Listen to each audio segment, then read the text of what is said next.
In the book of Daniel, when Nebuchadnezzar's son was killed, a man named Darius became king of Babylon, and he appointed 120 people to oversee his palace. And Daniel and two other people were now the heads of all those other people.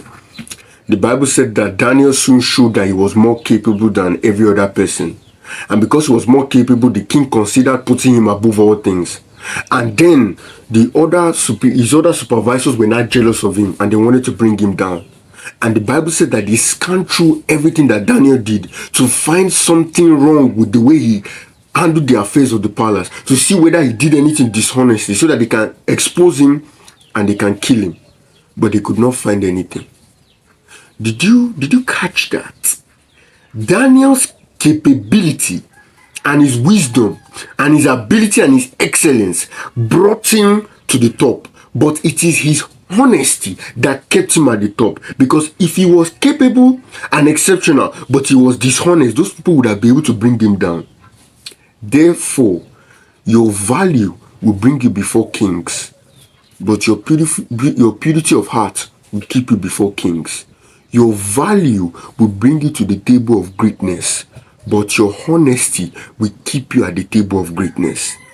This is what you need to understand. That is why when you pray for God to bless you mightily, God takes you through a process where your character is refined, where your wisdom is built. That wisdom gives you consistency.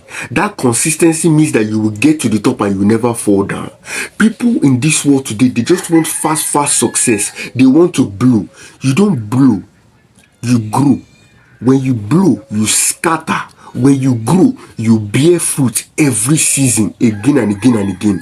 And that is what God wants. So that journey you are going through, it is to make you the kind of man that can handle the success that you are praying for. Because you see, it is not what you get that makes you valuable. It is who you become. This is what you need to put in mind. It is not what you get that makes you valuable. It is who you become. That is why it is much better to be patient than powerful. And a man that has control over himself is better than someone that can take a city. So don't pray for the success to come quick. Pray for the wisdom to make it stick. And the wisdom to make it stick comes with how hard it was to get it. Anything you don't work for, you don't have the wisdom to manage. This is what you need to understand. That is why you must get that to become the man you want to be tomorrow. You must destroy and kill the man you are today.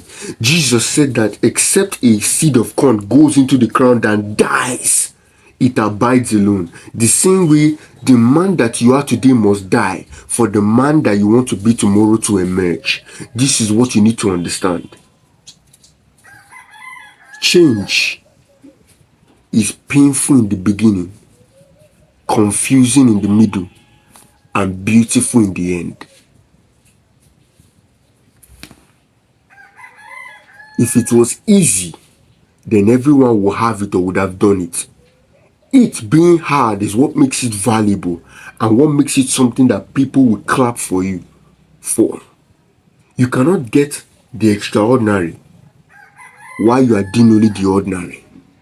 To get what you have never had, you have to do something you have never done. So the process you are going through is for your benefit. There was a bunch of people.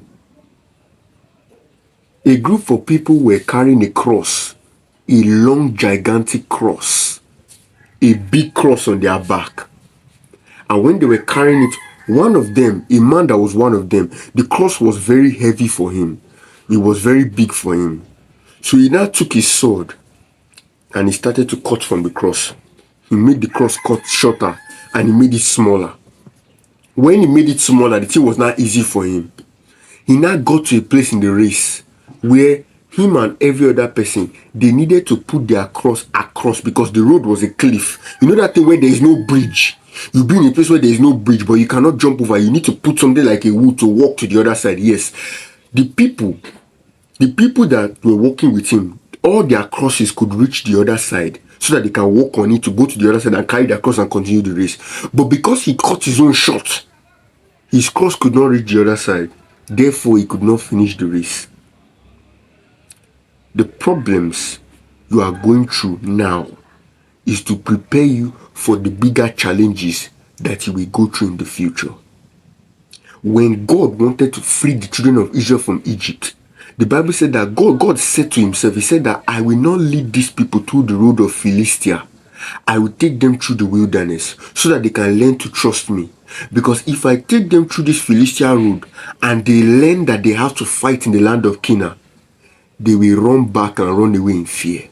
So God took them through the wilderness. Yes, the wilderness was unnecessary. He did not need to take them through the wilderness. The Red Sea. Yes, you're right. He did not need to take them through the Red Sea. There were easier routes. But God knew that shortcut will cut you short. He knew that the children of Israel will not be able to handle what he wants to give them if they don't go through the challenge of the wilderness. That is why I tell you, it is not how far, it is how well.